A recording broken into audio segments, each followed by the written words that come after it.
What's going on, guys? My name is Tristan Folks, and today I am doing a video on the Stanley Cup Playoffs, what we learned after round one. In this video, we're going to review all 8 series from when that series ended first to the last one, which is ongoing as I record this, as we go into the second overtime between Winnipeg and St. Louis. So we'll go through the series, we'll do a summary game by game in one sentence, we'll look into some stats. We'll see how did my bracket look compared to this, and we'll do a mini redo of the bracket based on the results that we've seen round one of the Stanley Cup Playoffs that did not pan out for me. The first series we are going to talk about is between the Carolina Hurricanes and New Jersey Devils. In Game 1, Carolina fires away at New Jersey to win. Game 2, Carolina comes on top after a better effort from the Devils. In Game 3, New Jersey wins a game at home in 2 OT with their best effort so far. In Game 4, Carolina puts New Jersey on the brink of elimination, holding them off late. And then in Game 5, another game in second overtime sees Carolina eliminate New Jersey without Frederik Andersen. This series went pretty much how I expected it to go. I knew New Jersey would end up getting a game at home, which they did in Game 3. Other than that, Carolina looked really good in those games. Carolina looked really good in their games. New Jersey did show a fight. For the New Jersey Devils, they were missing Jack Hughes. They also were without Brendan Dillon, Luke Hughes, Jonathan Kosovic was also out. So a lot of big injuries for those players and a big hurt to the team overall. For the Carolina special teams, they were no joke. Their penalty kill, which was, I believe, #1 in the NHL in the regular season, was also #1 in the playoffs, 100%. On the other end of the spectrum, on the power play, Carolina was ranked 5th with a 31.6% percentage on converting on their power plays. So special teams will be a big deal for the Carolina Hurricanes, and Frederik Andersen also got that new contract. So he's looking pretty good, and hopefully he'll be back for the next series against Washington. The next matchup is between the Washington Capitals and the Montreal Canadiens. In Game 1, Ovechkin shines for Washington against Montreal, who showed inexperience, but they showed fight. Game 2, Washington responds quickly in the second period to Montreal's goal to get the win. Game 3, Montreal wins a relentless effort with both goaltenders injured. Game 4, Washington explodes in the third period to go home up 3-1 in the series, and in Game 5, Washington stays on the gas to eliminate Montreal with the Stars scoring in that game. The Washington Capitals continue to show what they did in the regular season. Dylan Strome has 9 points, Connor McMichael with 5 points, as well as Tom Wilson, Anthony Beauvillier, who they acquired at the trade deadline. Alex Ovechkin was also at 5 points. Brandon Duhaime was also a good one at 3 points. And then I also want to talk about Lane Hutson going up for the Calder this year. He had 5 assists, so he averaged an assist per game, but he finished with a net -5 plus minus. So a big learning step for Lane Hutson. He's only 21 years old, and that's a young Montreal team. But it's okay. You'll learn, and when you're back in the playoffs, I'm sure Lane Hutson will be that much better defensively. And I'm sure Montreal will be a better team in general. So for Washington, their scoring depth just needs to keep doing what they're doing, but it could shut down like it did after Ovechkin ended up breaking that record against Gretzky. So we'll have to see, but that's something to look out for. The next series features my favorite team, the Tampa Bay Lightning, who went up against the Florida Panthers. In Game 1, the Tampa Bay Lightning were caught sleeping in the return of Matthew Tkachuk the majority of the game. In Game 2, the Panthers shut out the Lightning with the dirty hit from Hagel. Game 3, Tampa catches Florida lacking at home the game momentum with a late hit from Tkachuk. Game 4, Florida takes advantage of Tampa's collapse and the no call on Aaron Ekblad. And in Game 5, Florida battles adversity with ease against Tampa to move on with a big game from Luostarinen. This was a very dirty series in general. I don't care what team you're a fan of. I'm a fan of one of them, and it was pretty much a dirty series that Tampa started, and Florida finished being dirty, honestly. So, it set the tone, especially in Game 3, how that went. So we're going to talk about all the suspensions. Brandon Hagel ends up getting 1 game for his hit on Alexander Barkov. I saw him aiming right for Barkov, whether he was going to get that puck or not, all the way back at the blue line. So I saw that one coming a mile away. Very unacceptable. Game 3, Matthew Tkachuk ends up throwing a late hit on Jake Gensel when Luke Glendening ends up scoring the empty netter. I kind of understand why there's no suspension, as you can just classify that as a late hit, even though he made a very sharp turn at Gensel, honestly. But I feel him at least not getting a fine to set the tone for the rest of that series ended up leading to the future chaos, where we saw Aaron Ekblad elbow Brandon Hagel in his return. Ekblad stayed in the game. He ends up getting a 2-game suspension, so he will still be suspended in the next game that he's eligible to play in. And then also, Nico Mikkola also had that hit on Gergensons. I don't think he intended to really do that. He just needs to think a little smarter. He got the fine for that. I completely agree. And then something I'll note, that the last time these teams played, Jesse Puljujarvi ended up putting a hit on Mitchell Chaffee that gave him a concussion, and he also saw a suspension right before this series kicked off. So the tensions were already high before Game 1. Tampa allowed a lot of goals in the slot as well as deflections. So I'm going to compare how many goals per game were slot deflections out of how many goals Florida scored. So in Game 1, it was 4 out of 6. In Game 2, it was 0 for 2, but Florida shut out Tampa. In Game 3, they went 1 for 1. In Game 4, they went 2 for 4. And in Game 5, once again, they go 4 for 6, leading up to a total of 11 out of 19. So if you're playing the Florida Panthers, this stat may be key for you in the future. Also, another stat to note about Aaron Ekblad, since he came back from his 20-game suspension, I feel he has done a lot more bad than good for the Florida Panthers since returning. In his first game back, he finished with a -4, and then in the game where he probably should have been kicked out, he ends up getting a goal that ties the game, finishes with a +1, so he probably should not have that +1 anyways, but I feel the Florida Panthers are probably better off without Aaron Ekblad, which I felt that was shown in Game 5. But just a little stat that I found interesting, because when I made my prediction Tampa would win, I thought Ekblad would hold the team back, which I would agree that he did. I'm not going to disagree. I didn't know if Tkachuk would come back, but Florida turned the switch. Tampa fell asleep. They also got shut out by the New York Rangers before the playoffs started. The next series I'm going to cover is between the Toronto Maple Leafs and the Ottawa Senators. In Game 1, Toronto comes out strong against the undisciplined Ottawa team and makes them pay. Game 2, Toronto gets away with the OT win after a lackluster offensive effort against Ottawa, who came from behind. Game 3, Toronto pulls off another OT win off the face-off after another late charge from Ottawa. Game 4, the script flips with Ottawa winning an OT after Toronto comes back late. Game 5, Ottawa and Linus Ullmark shuts out Toronto, slacking at home. And in Game 6, Toronto scores 2 late goals to eliminate the Ottawa Senators. I got this series right on the money here, with Toronto winning this one in 6. And I also found some interesting stats about the Toronto Maple Leafs, who I agree slacked some offense, and they're going to need to pick that up. So for Toronto shots on goal in every game in the series, they were -9 behind Ottawa with 24 shots on goal, -7 with 21, tied at 20 shots in Game 3, +13 with 34 shots, which they lost, +10 with 29 shots, which they lost, and then they were tied at 23 in Game 6. A stat I wanted to bring up was Linus Ullmark during the playoffs. So he ends up winning 2 games, 1 shutout, and then goals allowed on average 2.84 and save percentage 0.88. I feel he did okay in this series. Ottawa at times didn't help play any favors. This also includes Toronto, as you saw in the previous stats, not getting as much shots on target. So I felt Ullmark was fine.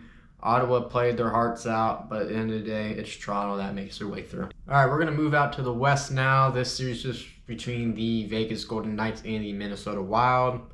In Game 1, Vegas fends off Matt Boldy from a hat trick and gets the win on home ice. Game 2, a bad game from Adin Hill in the defense sees Minnesota explode offensively and Las Vegas the win. Game 3, Minnesota takes advantage of a bad start for Vegas with Hill pulled. Game 4, Vegas wins an OT in a back-and-forth game against Minnesota. Game 5, Vegas wins back-to-back in OT against former goaltender Marc-Andre Fleury, who had to come into that game. Game 6, Vegas managed to hold off Minnesota to eliminate them. I wanted to give a shout-out to Matt Boldy. He looked really good in the playoffs. He scored 5 goals and had 2 assists for 7 points. What a great playoff run for him. Statistically, he was a big part of why the Wild were getting wins and being competitive. And then I'm also going to compare Adin Hill before and after getting pulled, what his stats look like. So in the first 3 games, he averaged a .82 save percentage, 3.33 goals allowed with a record of 1-2. And after he got pulled, he ends up finishing with a save percentage of .917 in those 3 games. Goals allowed on average 2.33, and he ends up winning all 3 games. So Vegas needs to have better starts coming up, and Adin Hill, I feel, needs to be a little better. He needs to show himself what he looked like when he won that Stanley Cup. I feel we're lacking a little of that right now. On to the next series, we have the Los Angeles Kings and Edmonton Oilers. What a chaotic series that was.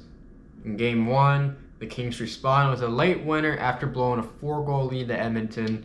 Game 2, the Kings continue to take advantage of Edmonton slacking defensively, chasing Skinner out of the net for the rest of the series. Game 3, Edmonton responds with 7 goals at home against LA. Game 4, Edmonton comes from behind late and wins an OT with a solid power play effort. Game 5, Edmonton takes a series lead and holds off LA after going down a goal. And in Game 6, Edmonton's offense and series adjustments sees them hold off LA late to win the series with Calvin Pickard. Stats I'm going to compare: the LA Kings, they conceded a lot of goals in the third period. In Game 1, they conceded 4 goals. In Game 2, they conceded just 1 goal. In Game 3, they again concede 4 goals. In Game 4, they concede 2 goals.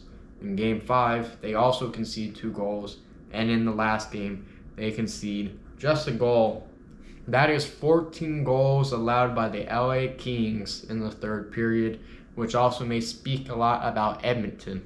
I'm also going to compare Stuart Skinner against Calvin Pickard. Skinner played in the first 2 games, losing both, with a goals against average of 6.11 and a save percentage of .81, which is atrocious. Compare to Calvin Pickard, he ends up winning all 4 games with a goals against average of 2.93 and a save percentage of .893. Not a great save percentage, but it is significantly better than what Stuart Skinner was producing. So we'll see what Pickard can do in round 2, as I would suspect that he will be the goaltender going forward. The next series is between the Dallas Stars and Colorado Avalanche, the one that broke my bracket. In Game 1, Colorado handles Dallas with ease, seeing them lose 8 games in a row with Blackwood looking strong. Game 2, Dallas comes from behind late with Blackwell the unlikely hero in overtime. Game 3, Dallas wins back-to-back games in overtime with Ottinger standing strong. Game 4, Colorado shuts out the Stars at home with Gabriel Landeskog scoring. Game 5, Dallas wins with a big effort at home with a big game from Rantanen. Game 6, Colorado fights in the third period to live another day against Dallas. And in Game 7, Dallas and Rantanen take advantage of an undisciplined, collapsing Avalanche in the third period with 3 late goals. This stat is very interesting. For the Dallas Stars, they led nothing in Game 1. They led for 5 minutes and 36 seconds in Game 2. They did not lead in Game 3 or 4 at all. In Game 5, they ended up leading for 59 minutes and 49 seconds, so that's about the entire game. In Game 6, they lead for 8 minutes and 27 seconds. And in Game 7, they only led for 3 minutes and 56 seconds until the final horn. I'm also going to compare Mikko Rantanen. He didn't start the series off strong, but he ends up getting 5 goals, 7 assists, and 12 points. For Mackenzie Blackwood, I thought he did pretty good in goal. He ends up winning 3 games, 1 shutout, a goals against average of 2.71, and a save percentage of .892. I don't think he was the problem at all. And then I want to give a shout out to the Colorado captain, Gabriel Landeskog, coming back.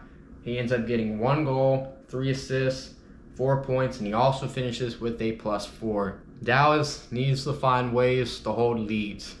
That is the big story here. I imagine they can probably get more healthy throughout these playoffs, so that's going to be something to look out for. In the series that has just ended between the Winnipeg Jets and St. Louis Blues, this one was absolutely crazy. In Game 1, a strong third period leads Winnipeg to victory with Binnington struggling at times. Game 2, Winnipeg scores another third period goal to go up 2-0 in the series in a goaltending battle. Game 3, the Blues respond in the series with 7 goals at home and Hellebuyck pulled.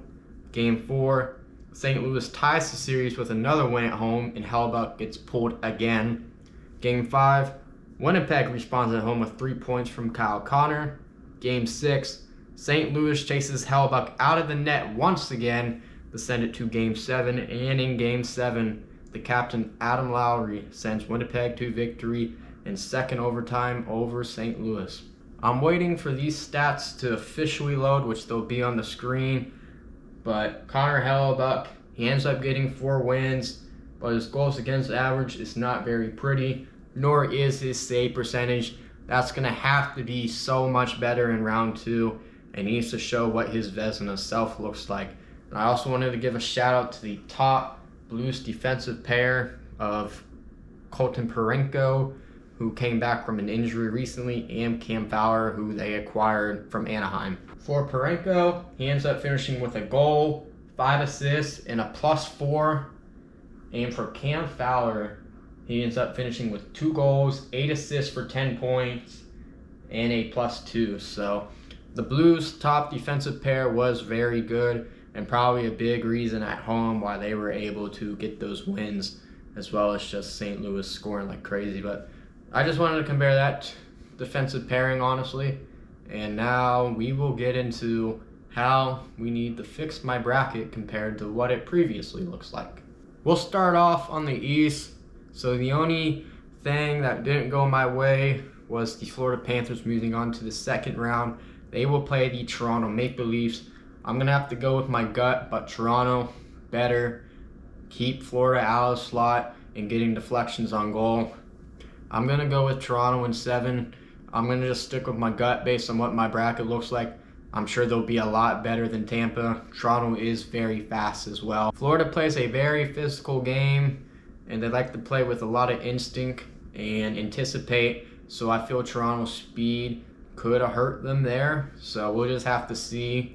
And it's going to be a goaltending battle. Stars has been very good for Toronto at times. And Bobrovsky, I'm sure he's going to just keep turning on that switch. Out in the West, we got a lot of problems because Colorado got knocked out by Dallas. But we have Winnipeg going up against Dallas. And this one's rough. I don't really know what to go with. I can go with anything either way because I did not expect the Dallas Stars to be there. And Winnipeg, I knew they would at least be there, but I'm concerned about Dallas holding leads. This should be a wake-up call for Winnipeg. I'm going to just go with my gut. I'm going to say Winnipeg wins this one in 6 games. And then moving on to the conference final, since obviously I had Colorado going all the way, this means we have Winnipeg and Vegas going at it. So based on me having Vegas in the conference finals, I'm going to say they'll get there in 6 games. I guess, why not? So maybe we'll just see the Carolina Hurricanes with their deadly penalty kill and special teams in general that may be the difference maker, but hopefully Frederick Anderson is healthy because he did get injured. I believe he'll be okay. How will he respond to that contract extension he just got? You never know, because a lot of players don't respond very good when you get an extension. You seem to lack a little, so that's my only worry, that it happened during the playoffs out of all times. So we'll just have to see what happens. Other than that, I just wanted to shout out all of you who checked out my bracket. Y'all rock. So I decided to put out another NHL video, put some cool stats together, see if maybe you haven't caught on to something that I've caught on. If you're catching on to something that maybe I'm not, feel free to say something in the comments. Other than that, I'm going to wrap this one up here, so I hope you enjoy this video. I will do one for round 2 as well, and I hope to see you soon. Take care.